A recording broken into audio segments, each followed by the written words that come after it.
Testing. Blah, blah, blah, blah, blah. Ready, set, go. It's time for the Coach Amy and Coach Liz show. A podcast for endurance athletes by 2 athletes, 2 coaches, and a physical therapist. We are your hosts, Coach Amy And Coach Liz. coming to you from Kansas City. Hello. Hello, friends. We're back for another episode of the Coach Amy and Coach Liz show. So Liz, I asked my son Parker to help me because I noticed that I was super jealous of the fact that I would be like, okay, here's a topic we're going to discuss. And you would get out a piece of paper and a pen and just jot down notes in like 5 minutes and have a whole structured thing. It's farcical, but okay. Okay, but I was super jealous about it. And I'm like, I need help. And my son Parker, he's not currently, he has a different job right now, but he was an assistant debate coach for, the entire time he was at UMKC undergrad program, and he actually debated for UMKC and in high school. And then when he graduated, he was a debate coach for forensics and debate and a speech teacher for 2 years. Oh my God. At Wichita East. I'm super proud. Can you tell I'm super proud? What? Super proud of him. and that is a unique skill because most of us skill, don't. But also and he's really good. And he's a really good teacher. Okay, too, which was fun. So I'm like, okay, I need his help. He can help me with a podcast, help me organize my thoughts. And so he listened to some of our podcasts, and then he sat down with me to help me. And I was so surprised because I thought I needed more structure. And he's like, no, you actually need the opposite of structure. And it kind of reminded me of when patients come in, especially with tendon injuries, but and they've Googled what to do, and they Google and they find out they think they're supposed to stretch, that's the information that they got, when it's actually the opposite of what they need to do. So I was like, oh, tables are turned. The teacher's telling me exactly what I have to tell my patients, which is what you think is not what you think. It's not right. But anyway, he ended up sharing like all kinds of ways for me and for our podcast to have really good flow, but still have some structure. Anyway, he came up with this quote, and he's heard it somewhere, right? Where boundaries give people more freedom. Oh my gosh, and I just about died because I really enjoy, I don't know what you'd call it, but I love learning about, I hate the word self-help, but it's just... But it's true. Well, I've had to do a lot of, I've had to do a lot of work, so I'm dove in. And, the work that you have to do around boundaries, if you're really kind of diving into some of that stuff, is enormous, and it really is very true in terms of self-improvement and learning how to manage your life and your mental health and all that stuff. Boundaries really do provide a sense of, they provide people with freedom, and it's an enormous amount of work. And that's not really your wheelhouse. You don't really enjoy. No, I don't. But the quote really speaks. Well, that's to what me. I mean. That's why I laughed so hard. It was relevant to my. Yeah, I did. She was like, "Oh, look at you." And I know it's in relation to our podcast, but I just really enjoyed that we got to have. I mean, I would feel like if there was one thing I was going to say about all the work I've done around mental health, that is probably one of the most true statements. And it's so the opposite of what you would think. I know. I just enjoy bringing our. Boundaries give people more freedom. I mean, boundary work is no joke. I know. Amy just rolls her eyes. I know. It gives her eyes. But it was like an aha moment for me because it's true, and I was like, okay, I'm gonna work on that. Okay. All right. I want to know. Oh, go ahead. Well, I don't know if we're ready. I'm just really curious how you're gonna bring that statement into our work around podcasts. Boundaries. What are your boundaries in podcasting going to look like? Well, having some structure that you already know about. Like a structure to work within. A structure to work within rather than force myself to be more structured. So whatever, like for the Super Shoe example, that episode, I was like, I just want to delete that episode because I kept, as Parker put it, policing myself. Yeah. And saying, oh, we'll get back to that in a second because there's this point I want to do right here, right now. Yeah. You don't have to do that point right there, right now. No. And so, I mean, you do, like, so you have this structure and it provides, it's like it holds the space for you. So you're not trying to constantly like create like this solid structure that you're going to talk from. It's like you trust that the flow is going to be there, and then it allows you to just kind of move within it freely. Yes. Yeah. That's what he was saying. I know. It's amazing. Don't stretch your tendons. Oh my gosh. Work on your boundaries, people. Yeah, okay.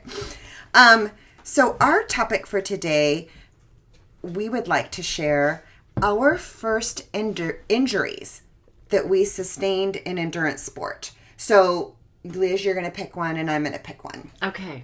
Okay. So, what is the first, significant injury that you sustained? Well, so I was pretty lucky. Like, I didn't really have... So, I was a swimmer. And I did other things, too. Like, I did weightlifting. I was forced into family Tae Kwon Do. You wonder why I need therapy. Fredward Tae Kwon Do. People, it was an untenable situation. Family YMCA Tae Kwon Do in high school. It's amazing I wasn't shoved into a locker and like left there permanently. But you would have been able to do self-defense. Okay. Really? Well... that is farcical. So we were... Family YMCA does not teach you self-defense. What was I going to do? Whip out my, like, roundhouse kick? No, somebody's attacking me and I'm like, wait, I know the secret Taekwondo spot. No. That is not how that goes down. I do have a story about that. She thinks that... No, listen, Parker, who we were just talking about, my son Parker, he took Taekwondo and the bully from the neighborhood came up to beat up on him. And in Taekwondo, you learn... I know. In Taekwondo... their philosophy, and I'm probably not going to say it right, but is more like we don't go after people. It's like like defense. It's blocking mechanisms. Yeah, and literally, you guys can't see my arms, but Parker was this was out on our driveway. A bunch of neighbors were sitting around, and he is putting up these block moves and literally blocking every single punch this kid was throwing at him. Oh, that makes sense. So then that kid goes home, and I get a call from the mom, and the mom says, my son says that Parker takes Taekwondo and he wants to take Taekwondo. And because he was, and I was like, do you know why he knows that my son takes Taekwondo? Because he was blocking moves from your son trying to punch him. And I said to her, I said, they don't allow those students in Taekwondo, bullies, the ones that punch and tend to hurt. That's the exact opposite philosophy. Oh my gosh, but this wasn't your experience. Now I feel all sad.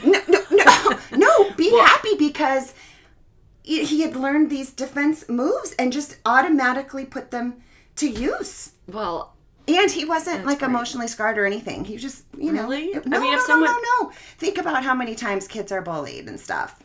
I feel that those emotional scars stay with us. I don't know what kind of denial you're in, but we'll have to ask him. He has good memories of it, like positive memories that he was able to protect himself. Well, that's good. That is good that he turned that around and he was resilient about it. Right, exactly. So, but your experience with Taekwondo, Taekwondo with the Y was not. If someone had come after me, there was no way I was like whipping out the roundhouse kick, okay, So, and I can't. I don't know. I have a story that's. Yeah, let's hear it. I don't know. Like trying to in our house, my dad had this like sock hanging from the middle of our living room ceiling to practice his kick, to try to get his leg up high enough for the kick. Like, it's amazing I function at all. You guys, her dad is a gem. Oh, he is your dad is my gosh, such a gem. He is little Fredward. And we're taking the family YMCA, and his heart's in the right place, but it is just... Do you have pictures of this at all that you can dig up? I'm sure I burned them by mistake if I did. I would never... no, come on. Okay, if you find pictures, we're putting them up. Anyway, the point is the injuries, where I digress with the family YMCA. Clearly, I'm carrying that around. I haven't worked through that yet. It doesn't make you hip. It does not make you hip. Anyway. So I did a lot of stuff, but I even swam through college, and I don't think I really ever had an injury. I was very lucky. Yeah. Like my shoulders, I now have had them and I have much more empathy and I'm much less of a jerk about people being, I was like, why? What do your shoulders are fine. Anyway, so then I get out of college and in my 5,000 jobs that I had after college, I worked in an office. That's where I belong. I can't see. Oh gosh, it went exactly how you thought it did. But I was a filer, so I worked in like a company where all these people would pull out, and things weren't. They pulled out all the files. They'd use the files. They'd set them down, and so I spent my entire day refiling all of people's files. So I was like putting my arm up and down all the time, and repetitive motion. Yeah, I sustained my first injury from filing. That's not an endurance sport injury. Kinda, because it affected my shoulder's never been the same.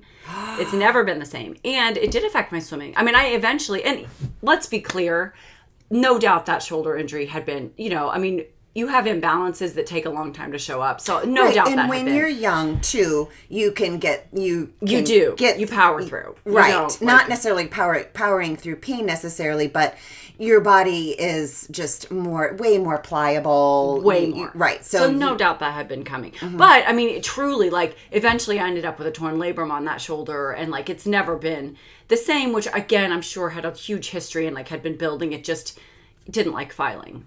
Filing wasn't it was allergic to filing. Yes, your shoulder is allergic. But that was really the first time I'd had any shoulder problems, and it gave me a new appreciation because I couldn't go swim. It was annoying, and it was from filing. It's just rude. It is rude. How dare they? Anyway, okay, it's kind of that's my first, because that was my first. That was my first experience. Yeah, I mean, and it affected your swimming. So I guess we will that'll qualify. My shoulders have never been the same. Okay, go ahead. So I think there's a podcast where I mention, or maybe I wrote this in a blog post somewhere, but I thought that my first injury with running, so as a runner, was my knee and patellofemoral pain syndrome or quadrimalaysia patella. It all has different names, but really it's just runner's knee. Okay. Basically, runner's or jumper's knee. And explain what that is. Well, okay, so that's, it's just pain in the front of your knee, underneath that kneecap. Okay, and it comes from, because the people have that, and they talk about the runners. There's a whole slew of things that cause that. Okay. Yeah, well, just because there's so many things. But I thought that was my first injury, and then I was digging up pictures for our podcast episode on our first, failures in endurance sport.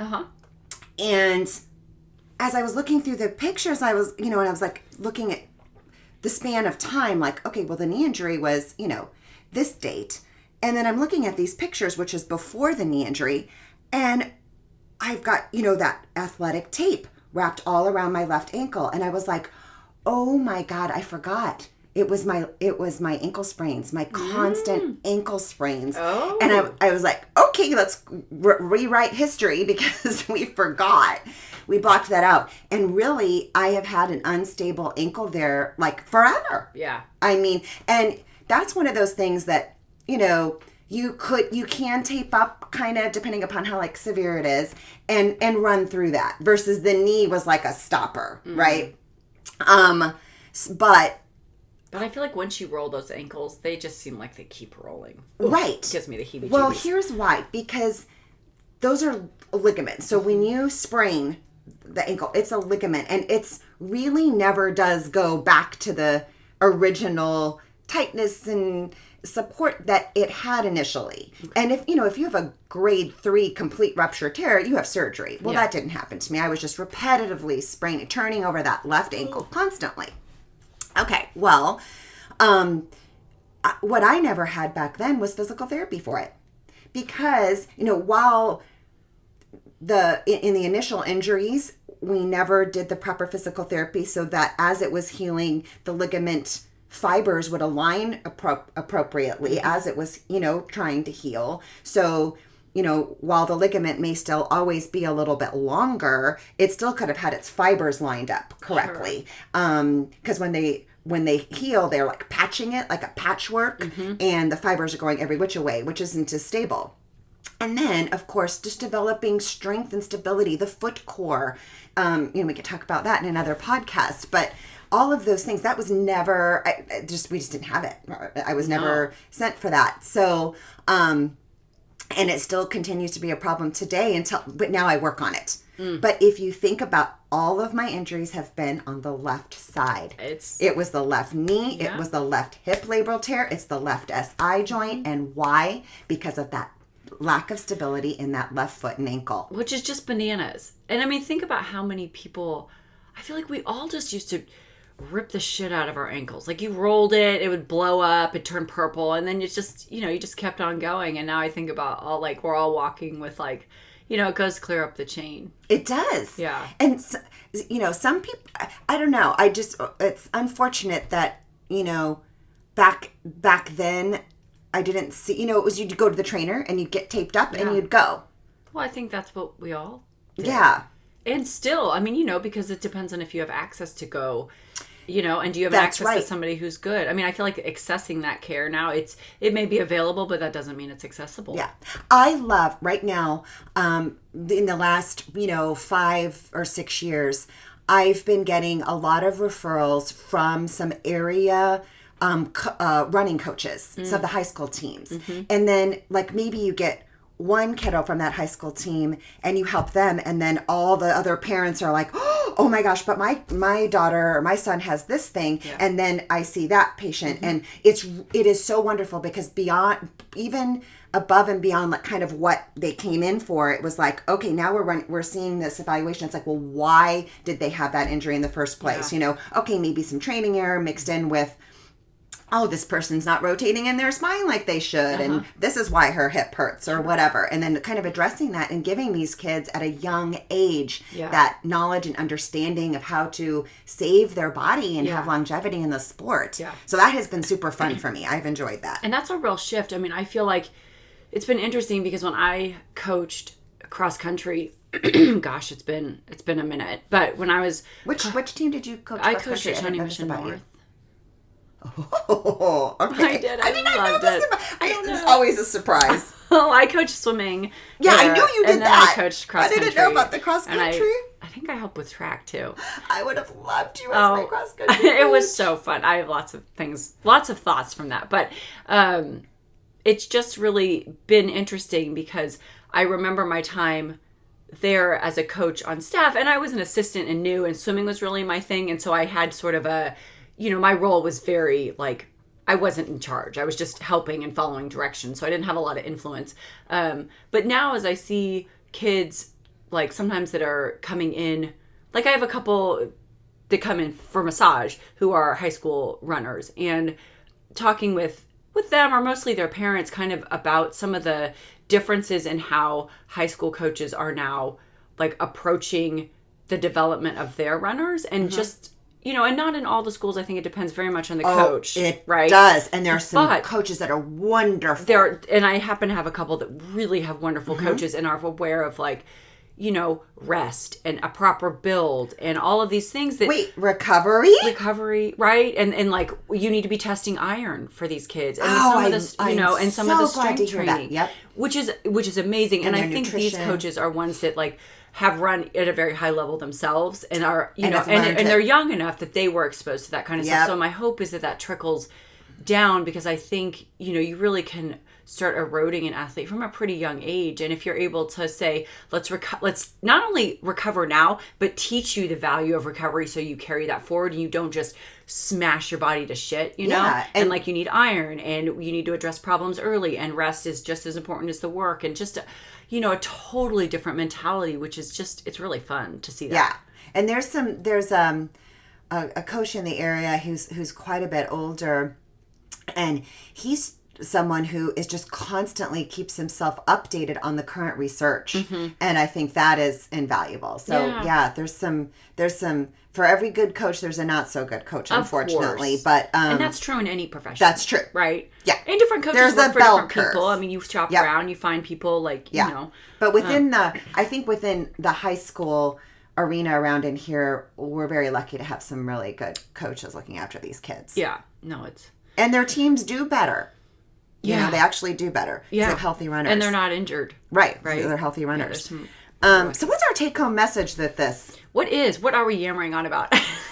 I think, what are we? I would say one of the things to take home is that one injury that isn't addressed can lead to future injuries, right? So whether it was filing, and that led to us, and it contributing to your injury in swimming, or whether it was like ankle sprains that then turned into, because it wasn't addressed, knee pain and knee surgery and hip pain and hip surgery. Well, I think it's taken me a really long time to understand the connection between something that seems so innocent and so long ago. Right. And it's like a machine. And, if you think about, like, if you had, like, a car part and it was like you were slightly missing that, like the axle was slightly off and you drove it for 10 years, like, eventually that car is going to end up in a pretty funky position because it's just, like, grinding away at, like, slightly off kilter, right? And it's just taken me so long to understand that that's what's happening with the body. And so those stupid little things that happened, 10 years ago, like, I remember when I first really understood that, and it was when we were working at the PT clinic, and there was a guy that was coming in. He was a tennis player, and he was having a problem with his shoulder. And they'd addressed it. You couldn't figure it. I don't remember. It wasn't you who was working on it. Okay. But eventually, they figured out that it was in his toe, and because his toe wasn't functioning when he went to plant and trying to turn his body and load his swing, that his shoulder was compensating because his big toe wasn't doing what it was supposed to do. And it just, like, kind of made that all click. And it's, everything's always like, oh, everything's all connected. And, everybody thinks that's so cliche, but I'm like, actually, my friends. It is. And it's all about biomechanics. And we talk about that in our upcoming, we have a couple episodes that we talk about your spinal rotation. Spinal rotation. And then I just have to jump on this because I don't want to wait for another podcast. But you just had that really good analogy about the car. Mm-hmm. And the same can be said about running shoes. People are always like, well, when should I replace my running shoes? And it's like, there's these rules of thumbs, like, 350 miles on a run shoe or whatever. But it kind of depends on the shoe, like, whether it's what materials it's made out of, right? Like a racing shoe is not going to last nearly as long as some of the other sturdier shoes. But my point is that some people wear their shoes a little differently. So if you're someone who kind of always, like, lands on the outside of their foot, which was me, raise my hand.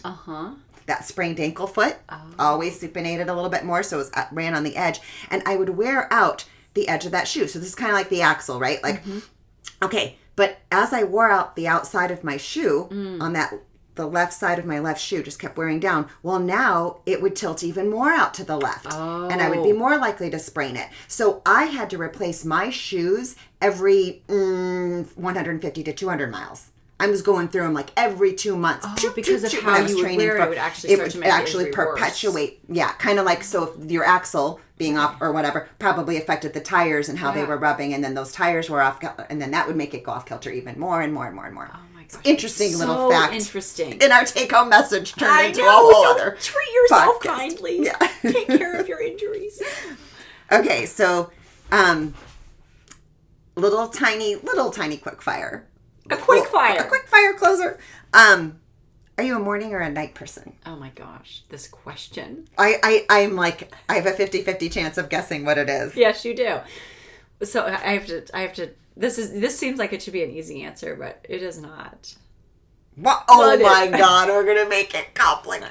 It's not complicated, but so for years, for most of my life, I was a morning person. I mean, I would get up at, like, sometimes before 4:00 and get all my work. I mean, because I was working out. You were working out before work, and then you're working out after work, and so to get all that done. I mean, I was with swimming. You're up 4:00 every day. I mean, so for most of my life, I was up very early, like 4:00. But was that forced on you, or were you just naturally a morning person? Well, that's where I'm going with it. Yeah, so that's like, because, and then I tell you what switched that for me. One, I had a job that's more flexible now, so I didn't, I could structure that. But actually getting my dog.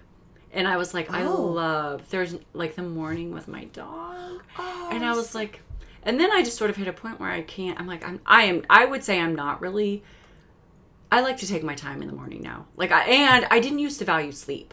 I used to think if I didn't sleep, I could pack 2 lives into one. Okay. We all know how that ends when you're doing endurance sports and you're like training, that's horrible. 15 to 20 hours a week. Like it doesn't. So I really value sleep a huge amount now, and I love taking my time in the morning. So I don't know. I mean, it's not like I sleep in real late, but I like to get up like, I mean, I wouldn't say I like to get up at like, 7. Okay, so 7:30. So it's interesting because your response to this question is how you treat your morning. Oh, that's a good point. If you had a choice between, if I came up to you and said, you know what, you can either, for the rest of your life, you can only experience mornings or only experience evenings. Which would you choose? Mornings. Because okay. by night, I mean, I'm Grandma Gertrude. Like by night, I'm just, oh my God. 8:30. Oh my God. Yeah. I'm pretty much. Yeah, so you're a morning person. I'm a morning. Whether you get up early or whatever, it doesn't really matter, but it's like you value or enjoy your morning more. I'm way more productive. Yeah, okay. Oh. I'm a morning person. Okay. Definitely. And you know what it is? It's like, I'm like, why do I like mornings even more when the sun is shining, but mornings are always, I think this is why I like it, because it's just like it's opportunity. And maybe it's, I'm excited about opportunity because I have more energy in the morning. Yeah. Some people find their energy in the evening, maybe. I don't know. To me, that's like, I'm done. And maybe it's because I woke up. I don't know. But morning just makes me feel like there's so much hope and energy and opportunity for the morning. Whether I'm going to work, whether I'm going to go see my friends and have a workout, whatever it is, it's just like, the day. You're like a dog. You remind me of our dogs. Like I'm wagging my tail in the morning. Oh my gosh. But at night, it's like, wah, wah, wah. Oh, I mean, I'm Grandma Gertrude. I think I've been a senior citizen since I was 2 years old. But you know why I also love the morning? Because I love coffee. Coffee does make it better. Oh, it's the best. I do. And so I'm also, for those of you familiar with Enneagram, I have a lot of, I know you're not an Enneagram person, but I have a lot of 5 in me, which is like, you've got a limited amount of energy. Sorry, for like you just like blurted through that vocabulary word. Enneagram? That pronoun, that's a test of like your personality. It's sort of like a personality test. We don't need to go into it here. I won't. But if you're familiar with the Enneagram 5, like they have a limited amount of, energy for interactions and things. And I feel like, okay, I need to take that test. Yeah, it is so. I hired an Enneagram coach last year. Oh my God. It was so great. It was so cool. Should we talk about different podcast. And then I brought her to talk to our team.